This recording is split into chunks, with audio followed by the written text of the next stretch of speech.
Hearts are everywhere. They're such a popular icon. So what does it mean to speak of an invisible heart? Well, the heart is mostly invisible to economists, and this is a problem. The invisible heart is about reciprocity, love, and obligation, all key to caring for others.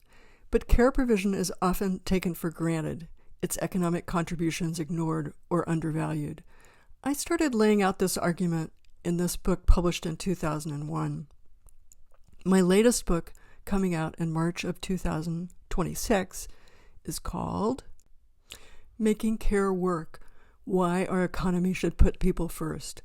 It shows how time devoted to unpaid care has not been and still is not officially considered work. Those who provide unpaid care are not officially considered part of the labor force. Also, care provision in the U.S. is not working nearly as well as it should be. Back in 1776, Adam Smith, generally considered the big daddy of economics, wrote, "It's not from the benevolence of the butcher, the brewer, or the baker that we expect our dinner, but from their regard to their own interest." But of course, the butcher, the brewer, or baker don't actually put dinner on the table. Smith praised the pursuit of individual self-interest in the marketplace as the invisible hand that would lead to efficient outcomes, but he didn't pay much attention to what happens outside the market. He lived with his mother most of his life, so he probably didn't worry much about getting dinner on the table, much less how he actually got produced. Our economy doesn't rely entirely on the invisible hand of the market. It also relies on a commonwealth of natural resources, ecosystem services, human knowledge that we've inherited from the past, social institutions that enable cooperation, and the care we provide ourselves and future generations. Care provision relies more on the invisible heart than the invisible hand. This is a picture of me as a child alongside a woman I called Auntie, one of the many people who took great care of me growing up. Good care has a multiplier effect. If you take good care of someone, they're more likely to take good care of someone else. Care isn't just about hugs and kisses. It requires time and money. Care isn't just about families. It's also about services provided by communities, government, and firms.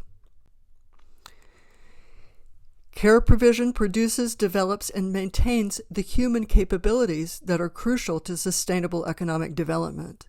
This now famous poster moves the factory to the background to consider the process of reproducing what economists call, quote unquote, the labor force or social reproduction.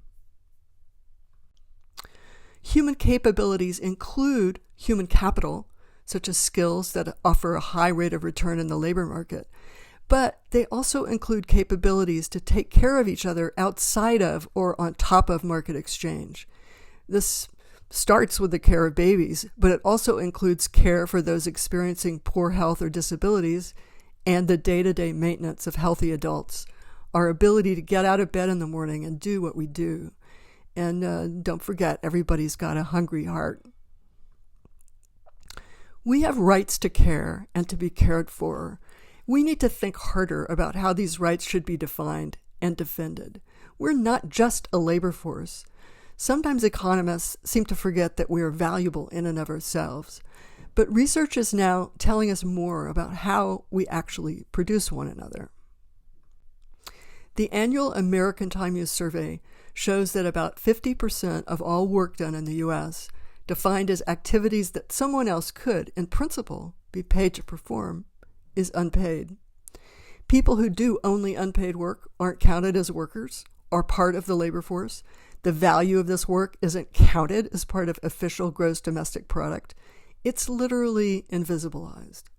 Economists often assume that it's somehow natural and that, as the saying goes, virtue is its own reward.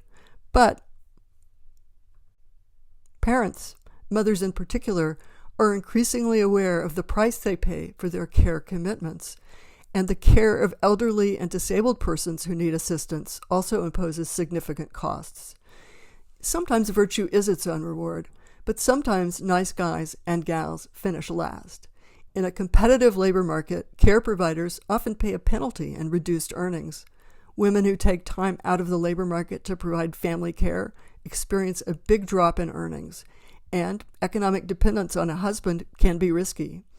As a result, women and children are particularly vulnerable to poverty in the U.S.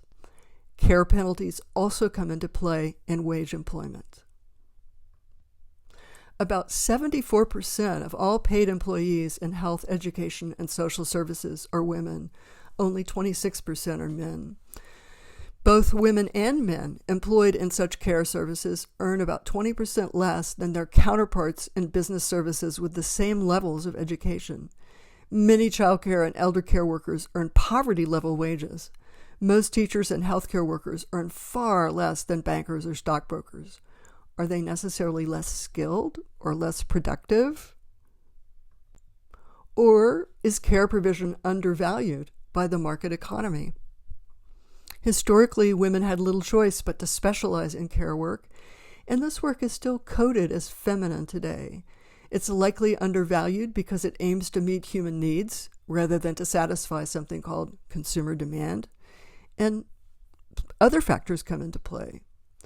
Care provision often builds personal attachments, which in turn encourage more care provision. Some economists argue that women simply have costly preferences. If they choose to provide family care, it must be because it just feels good to them. Men just prefer other things, so that is that. But guess what? Over time, people's preferences change, especially when they become costly or when they are trivialized by others. So it's a big mistake to take care for granted.